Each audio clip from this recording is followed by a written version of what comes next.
tek pyetja juaj, se u hap pak më shumë, po duke çu mendimit e mendimi.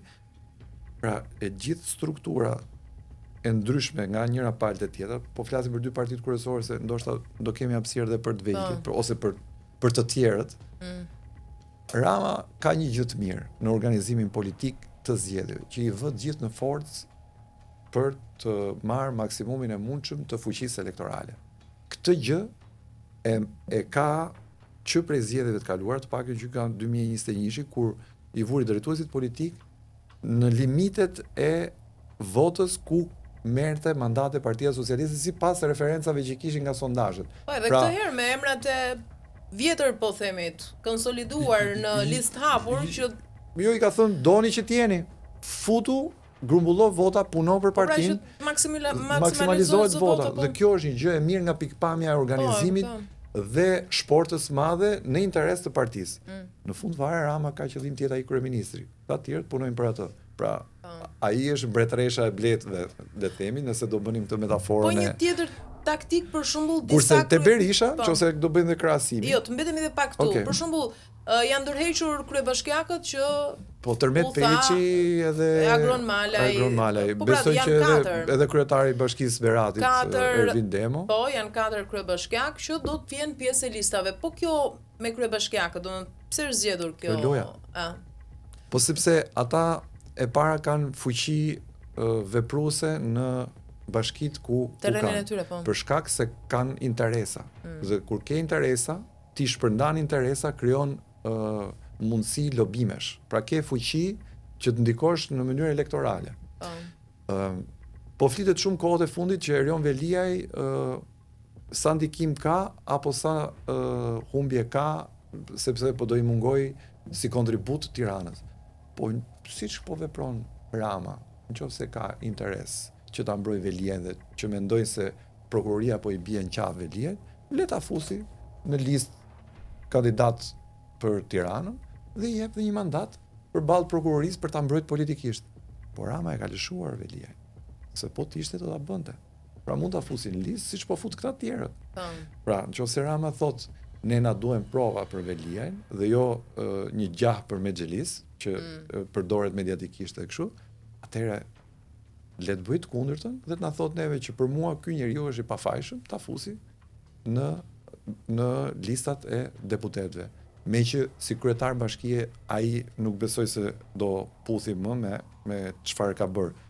Për atë që ne kemi perceptim dhe për atë që ne kemi parë, nuk e dim se sa do provohet ose jo. Ne kemi kuptuar që bashkia ka hik nga kolonat qendrore ku duhet jetë si institucion në bazë të ligjit. A do provohet kjo nga ana ligjore? Këtë se dim. A do provohen shumë gjëra tjera që ne i dim nga ana ligjore, sepse është tjetër gjë të dish, është tjetër gjë të faktosh ligjërisht për përgjegjësinë penale që ke.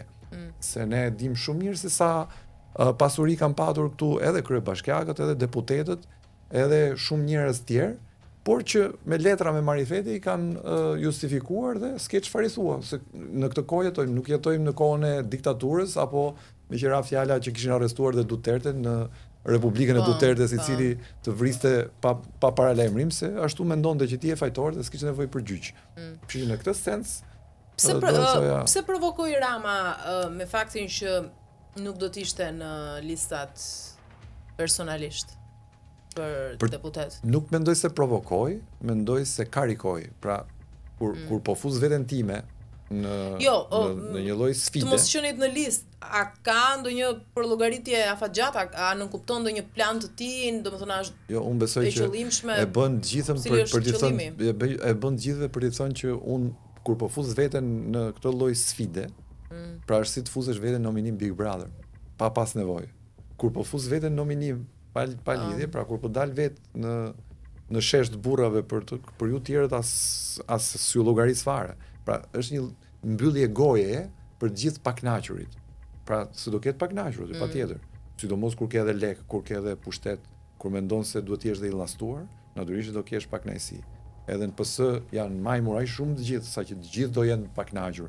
Po do qepin gojën para kësaj që bën Rama, sepse Rama i vën rresht. Ndodhe kundërta. Pas nuk diskutohet fare. Në Selin Roz. Pas nuk diskutohet fare. Sepse do prodhojnë pakënaqësi listat. Shiko, ata kanë treguar që janë me mec shembullor dhe për shembull Petro Koçi reagoi. Petro Koçi hyn te njerëzit që as nuk ka përfituar në gjë nga pushteti. Ka qenë thjesht një deputet socialist, ka qëndruar thjesht dhe vetëm socialist. Dhe është parë me syrin që Petro si mos tjetë, nuk do lëviz asgjë, të paktën në oborrin e shërbëtorëve të Ramës, edhe pushtetmbajtësve të Ramës, edhe përfituesve të pushtetit të Ramës.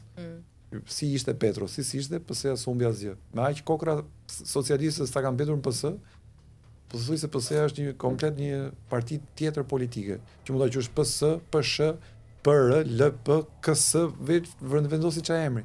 Aty është Rama dhe një parti politike që Rama i ndryshon ngjyrën për shembull e bën Mavi dhe pranohet, mund të ndryshojë edhe emrin, mund të ndryshojë çdo gjë. Pra ngrihet një ditë bukur dhe edhe e bën këtë gjë. Pra sfundi u bë dhe nutricionist. A mos hani 2 ditë tha, mund të rini dhe pa ngrënë se ju bën mirë, ju dobëson.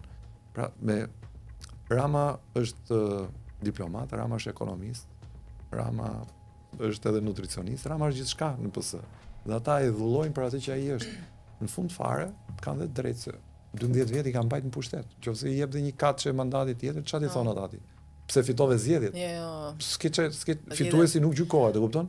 Dhe në fund fare llogaria është e thjeshtë. Më mirë të jemi në pushtet se edhe nëse s'kam një mandat deputeti, një mandat ministri ose një portofol ministri. Punë e madhe jemi në pushtet. Pra llogaria bëhet dhe kaq e vogël. Jemi një alternativë. Se sa të jem në opozitë dhe mos kem asnjë mundësi shprese për të patur një benefit nga pushteti. Kështu që kjo i bashkon socialistët dhe ja ushuan në fund fare pak kënaqësinë sado të madhe që e kanë dhe unë besoj që ata e kanë sepse Rama her pas here edhe i keq trajton. Duke marrë rastin e emrimeve që i bën ose shkarkimeve që i bën nga media. Pa ditë askush se kur do emrohet dhe pse po shkarkohet. Dhe këtë e ka standard. Po petalet e trëndafilit socialist për t'i dhënë pak frym të re partisë, ëh? Ato petalet janë si këto lulet falso që i blen, e mbajnë ngjyrën gjithmonë, po nuk kanë as aromë, as si më thënë as klorofil. Kështu që në një kuptim janë pjesë e një mozaiku fals që krijohet për të thënë që ne kemi gjenerim, kemi breza të rinj kështu. Unë shoh një theks fort të ignorancës politike, me mënyrën se si qasen ndaj lajkave për t'i rënë sy kryetarit edhe poezive plot epos partijak, shoh brenda një lloj analfabetizmit të theksuar politik dhe keqardhës gjithashtu për atë që na pret në raport me përfaqësimin politik tek ajo që e nisëm bisedën bashkë. Pra nga pikpamja e kualitetit që na pret në përfaqësim. Të doja shumë që të kisha vajza dhe djem, madje në një moment dhe vetë Rama i ka folur subkonscienca kur ka thënë që unë tani jam 60 vjeç, po do doja njerëz rebel siç kam qenë unë kur isha i ri. Pra mungojnë të dyja partitë politike. Të rinj që i thurin ai shlav dhe sa TPD-ja është dhe më dramatike situata. Bëhen memet e vitit. Këtu unë mendoj që presidenti i Kinës ose Putini do i kishte zili këta për elozhet që i bëjnë liderëve. Domethënë është aq e përshtirë situata sa nuk di çfarë thuash. Po, nëse po themi bëjmë një përllogaritim bazuar në panoramën e përgjithshme të qasjes që ka ndjekur Rama për këto lista, mendon se do ketë sukses në raport me votën? Mendoj që vota është e kalkuluar në tavolinë, zgjedhjet e majit janë të përfunduara, nuk po them që janë të manipuluara. Po me këtë gjendje që është opozita, s'kjo opozitë që kemi, dhe vetëm nëse na surprizojnë shqiptarët duke i dhënë besim këtyre partive që ne i quajmë të reja, po që nuk janë. Për mua, nga pikpamja elektorale dhe kalkulimit, kjo është e sigurt, vetëm nëse ndodh një tronditje që nga sqetulla Altin Dumani e nxjerr dosjen e McGonigal dhe i shkon një ditë në zyrë, i thot zotëri, më fal, po duhet vish sot pak me ne se kemi hap këtë çështje. Nëse ndodh kjo, pastaj natyrisht që ndryshimet do të jenë të padiskutueshme, po se si do rikompozohet arena politike dhe skema politike, nuk di ta them se nuk jam orakull politik. Në këto kushte që jemi, me këtë konsensus të pashkruar dhe të pafolur midis Ramës dhe Berishës në distancë, Berishës i intereson të jetë kryetari i opozitës, të marrë dhe ca leje për Zenin edhe grupin rreth e qarë, dhe mos ngacmohet ligjërisht nga drejtësia e re. Pra kjo është sfida. Të dy mos ngacmohen nga drejtësia. Pjesën tjetër politika ata e zgjidhin sepse e kanë zgjidhur që në 2008-ën. E qartë. Po që tjetë për shembull më fair përballë elektoratit të tij të 11 majit. Kush për tyre? Kryeministri për shembull, Rama.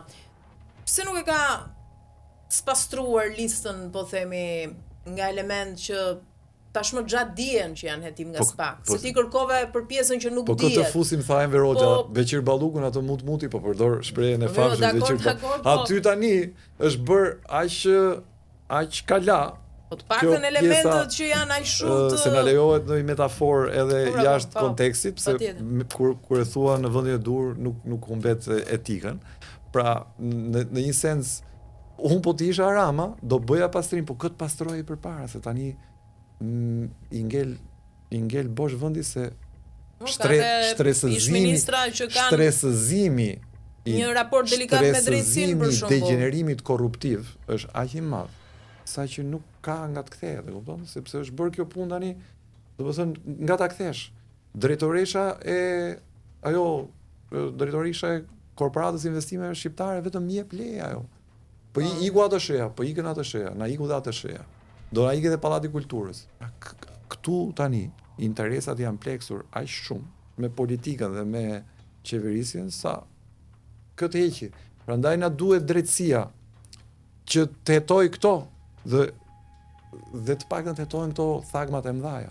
Se un banoj në Tiranë dhe kur i them njerëzve dëgjoj, jam te atë shëja, s'do i them dot më as jam te atë shëja, do të them kush është atë shëja, ku është atë shëja, çfarë është atë shëja.